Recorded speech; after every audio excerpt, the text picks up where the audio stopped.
ஹalleluya, தேவனுக்கு ஸ்தோத்திரம். எழுந்துட்டீங்களா?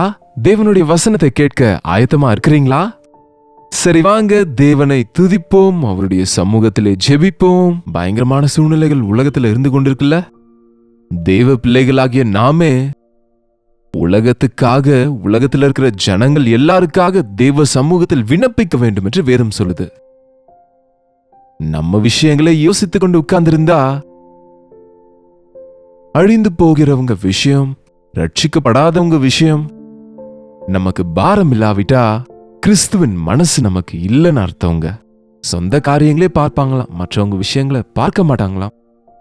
தேவ பிள்ளைங்க தங்களை போல மற்றவங்களை நேசிக்கிறது நிமித்தம் நாம மற்றவங்களை குறித்து கூட ஜெபிக்கிறவர்களாக இருப்போம். ஆண்டவரின் நாமத்தில் அவர்களை பலப்படுத்துவதற்கு விண்ணப்பம் செய்வோம் இல்லையா?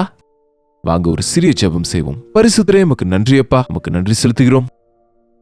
தேச சூழ்நிலைகள் பயங்கரமா இருக்கையில 78 வருஷங்கள் சுதந்திரம் கிடைத்தது என்று சந்தோஷத்தோடு இண்டிபெண்டன்ஸ் டே செலிப்ரேட் செய்து கொண்டாலும் இன்னும் தேசத்தில் இருக்கிற சூழ்நிலை பார்க்கும்போது எவ்வளவோ ஜெபம் அவசியம் என்று உணர்கிறோம். ஆண்டவரே, எங்களுடைய தேசத்துக்காக ஜெபிக்கிற பாரத்தை எங்களுக்கு கொடுங்கப்பா என்று கிறிஸ்துவின் நாமத்தில் ஜெபிக்கிறோம் பிதாவே, ஆமென். தேவனுக்கு ஸ்தோத்திரம். நமக்கு சுதந்திரம் வந்து 78 வருஷங்கள் ஆனது என்று நினைத்து எங்க பார்த்தாலும் ஆர்ப்பாட்டங்களும் பிளாக் ஹாய்ஸ்டிங்ஸும் நடந்தது இல்லையா?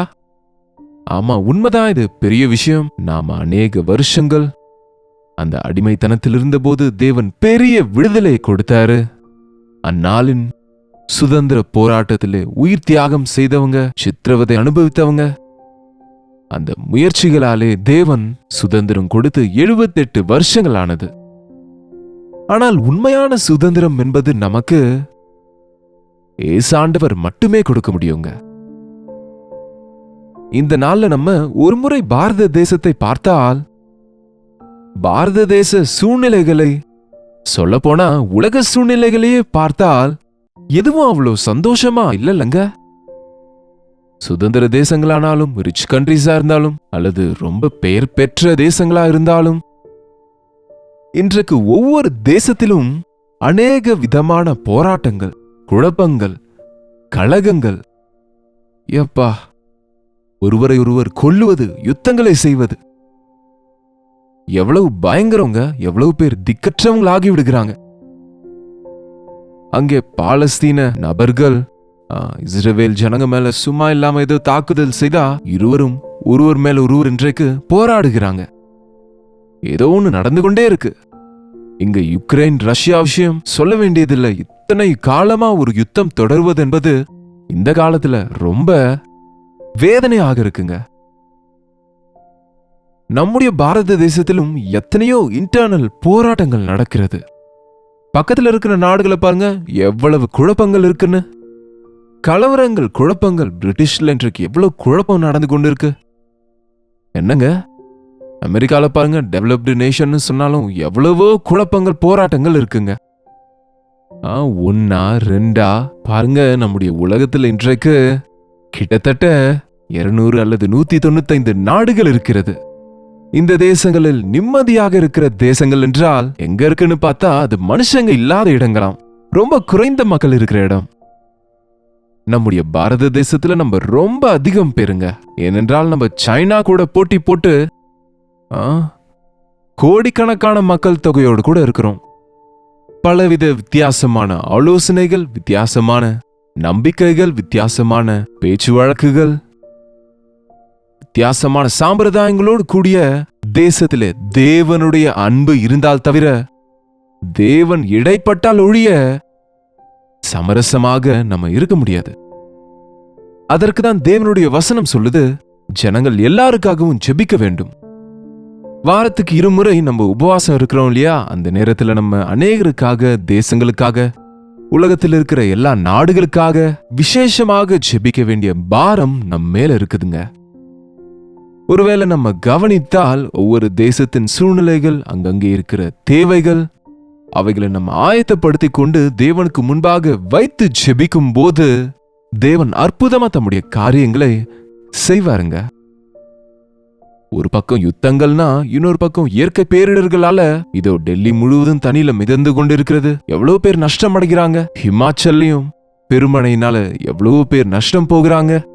இன்னும் சில இடங்களில் எவ்வளவோ பேரு இந்த வெள்ளம் காரணத்தினால, நிலச்சரிவுகளால சில ஊர்களே காணாம போகிற அளவுக்கு இயற்கை பேரிடர்கள் வருது. இது தேவனுடைய கோபாக்கினையா? இதை மனுஷங்க எவ்வளவு நிறுத்த முயற்சித்தாலும் நிறுத்த முடியாதுல்ல. சொல்ல போனா மனுஷனுடைய கீழ்ப்படியாமையினால கொண்டு வந்த சம்பாதித்து கொண்ட இந்த கலாமிட்டிஸ், இந்த இயற்கை பேரிடர்கள் ஏன் நடக்குதுன்னு சொன்னா, மனுஷனும் கெட்டு போய் தேசத்தையும் கெடுத்து கொண்டிருக்கிறான். பாருங்க, இன்றைக்கு ஆக்சிஜன் இல்ல, வாட்டர் இல்ல, பூமியிலே சத்து இல்ல, விளைச்சல் சரியா இருக்கிறது இல்ல, எவ்வளவு பிரச்சனைங்க. இன்றைக்கு பாவம் பயிரிடுகிறவங்க மருந்துகளும் வாங்க வேண்டியிருக்கான். விதைகளை வாங்கணும், கடன் வாங்கி மருந்துகளை வாங்கணும், மோட்டார் போடணும், எலக்ட்ரிசிட்டி பில் கட்டணும். ஆனா நான் சின்ன வயதா இருக்கும்போது, சுதந்திரம் வந்த 5 வருஷங்கள்ல நான் பிறந்தேன்னு சொன்னேன்ல, அப்ப நான் சின்ன பையனாக புதிதாக சுதந்திரம் கிடைத்த தேசத்தில், பாரத தேசத்தில் வளர்ந்தேன் நான். அந்த கிராமத்தின் சூழ்நிலைகள், எலக்ட்ரிசிட்டி இல்லாத நிலைமை, மாட்டு வண்டிகளும் குதிரை வண்டிகளும், அதெல்லாம் இன்றைக்கு பார்க்க முடியலங்க. உண்மையா வளர்ச்சினா இந்த காரும் பைக்கும் நினைக்கிறோமே தவிர, அன்றைக்கு பொல்யூஷனே இருக்காது மாட்டு வண்டியில குதிரை வண்டியில. ஆனா இன்றைக்கு எவ்வளவு கொடுமை பாருங்க. இப்படிப்பட்ட சூழ்நிலையில என்ன செய்ய சொல்றீங்க என்று நாம சும்மா உட்கார்ந்திருந்தா பிரயோஜனம் இல்லைங்க. நாம எதுவும் தேச தலைவர்களும் இல்ல, நாம எதுவும் பெரிய கூட்டமாய் அல்லது போராடுகிறவர்களும் அல்ல. நம்ம தேவ சமூகத்தில் போராடுகிறவங்களா இருக்கணும். என்னங்க, எந்த டினாமினேஷனும், எந்த பார்ட்டியும், எந்த சண்டைகளும் நமக்கு தேவையில்ல.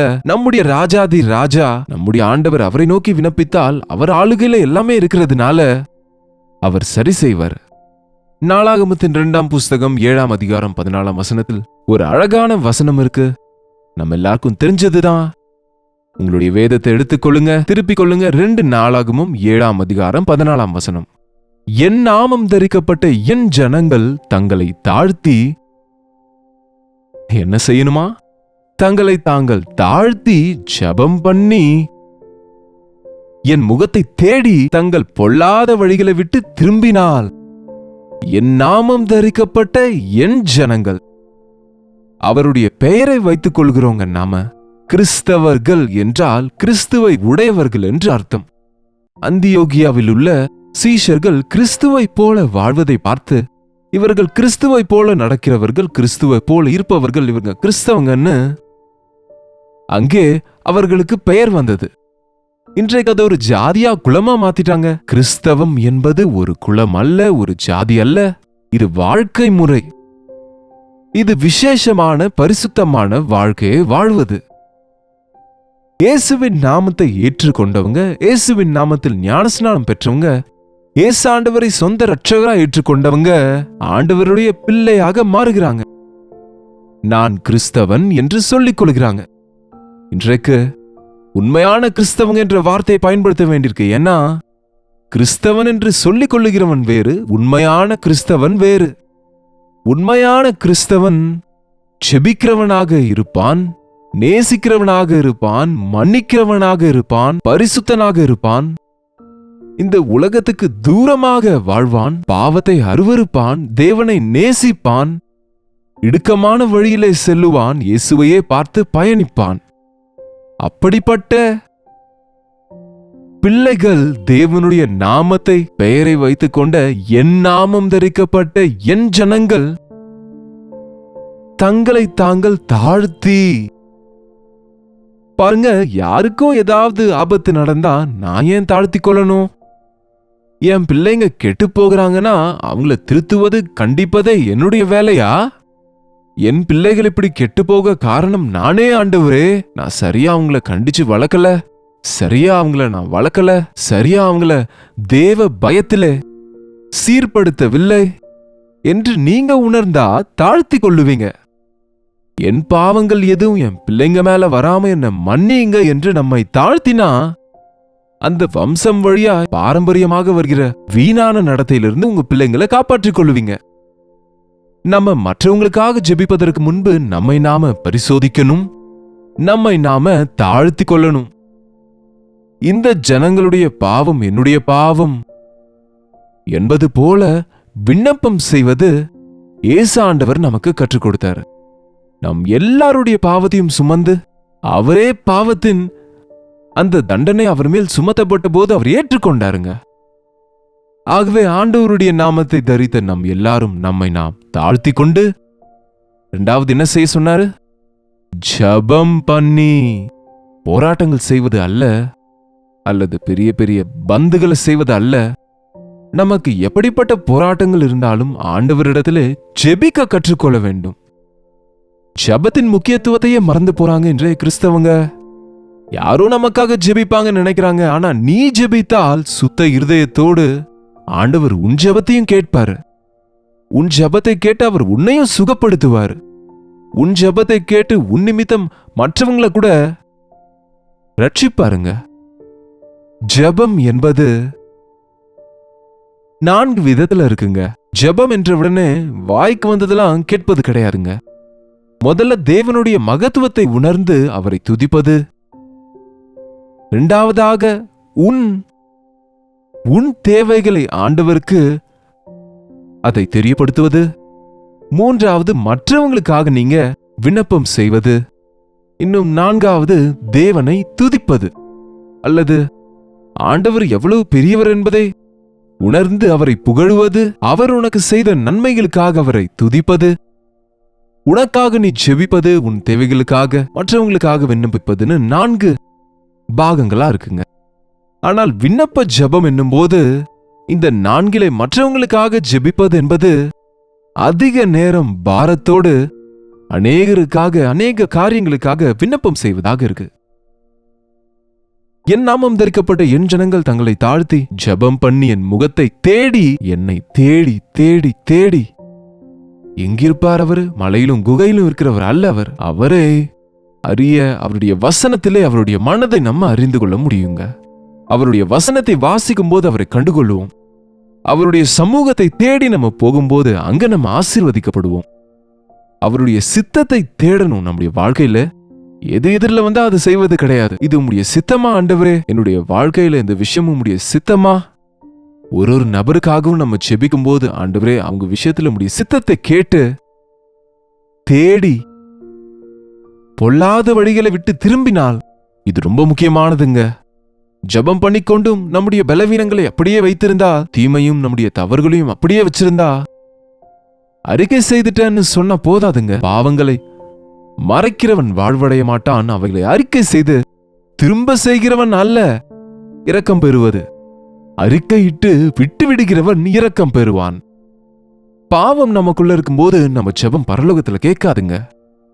நம்ம சரியா இல்லாம மத்தவங்களுக்காக ஜெபிப்பது வீணது. உன் ஜெபம் கூரையை தாண்டி மேல போகாது. உன் குரல் பரலோகத்துல கேட்கப்படாது. ஆகவே முதல்ல நீ ஜெபம் பண்ணும்போது தாழ்த்திக்கொள் உன் பொல்லாத வழிகளை. உனக்குள்ளே தேவனுக்கு பிரியமில்லாத விஷயங்கள் என்ன இருக்கோ அதை விட்டு விட்டு, என்னங்க விட்டு விட்டால் தாழ்த்தி கொண்டு ஜெபம் பண்ணி என்னை தேடி தங்கள் பொல்லாத வழிகளை விட்டு திரும்பினால் என்ன செய்வாராம் பாருங்க. அப்பொழுது பரலோகத்தில் இருக்கிற நான் கேட்டு அவர்கள் பாவத்தை மன்னித்து அவர்கள் தேசத்துக்கு சேமத்தை கொடுப்பேன். நாம இதை செய்தால் பரலோகத்திலிருந்து அவர் ஜெபத்தை கேட்டு நம்முடைய பாவங்களை மன்னித்து, பாவம் தாங்க காரணம் சாபத்துக்கு. பாவமே காரணம் இயற்கை பேரிடர்களுக்கு. பாவத்தால் நிறைந்த போது நோவாவின் காலத்தில் பெரிய வெள்ளம் வந்ததுல பாவமே காரணம், அகங்காரமே காரணம். மனுஷனுக்கு விரோதமா மனுஷன் கத்தி எடுக்க. இன்றைக்கு கத்தி இல்ல, மிசைல்ஸ் எடுக்கிறாங்க. பாம்ஸும் மிசைல்ஸும் கன்ஸும் பயன்படுத்துறாங்க. எவ்வளவு பயங்கரமா இன்றைக்கு அந்த கர்வத்தினால ஒருவர் பேராசைனால போராடுகிறாங்க பாருங்க.